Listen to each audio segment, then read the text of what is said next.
The proposed changes to the Grain Inspectors, Packers, and Stockyards Act remains a hot topic in the cattle industry and on Capitol Hill. We recently had a chance to sit down with several members of Congress to get their take on the proposed rule. We have more in this week's Cattlemen's Capital Concerns.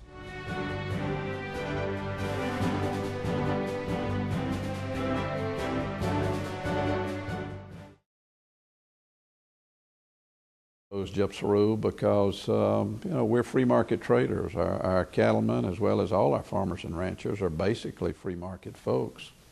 And here you have a proposed rule coming out of the federal government which says that if you make the commitment, you make the investment to have a better quality product, in this case livestock, then you may not deserve to get a higher price than your neighbor who didn't make the investment and didn't take some of the risks that you took. So I think it's a very serious situation, and I have brought it to the attention of USDA on any number of occasions, both in writing as well as in the hearing process. We had one of the undersecretaries in just a few days ago, and didn't have anything to do with this particular issue, but I reminded her that this issue is out there, and by golly, they better be treating it seriously.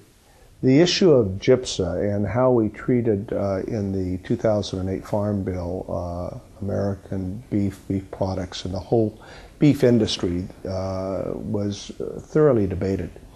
And a number of the amendments as it related to issues that involve value-added concepts, issues that involve packer-to-packer ability to market were raised, the issue of whether or not we had a competitive environment or not, and transparency were raised.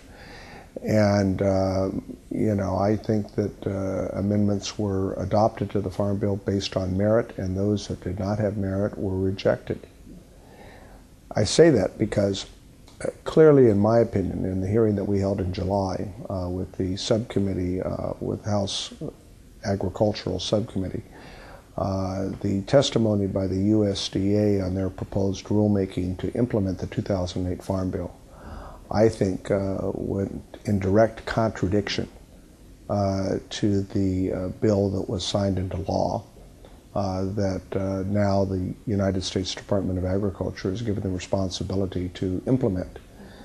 And I thought it was a very detailed, thorough hearing that the subcommittee held on a bipartisan basis that clearly indicated, and I've since conveyed my views to the Secretary of Agriculture and to his staff, that make no mistake about it, that I think they're courting with disaster if in fact they are going to attempt to implement rules that go in direct contradiction to the sense of the bill that is now law.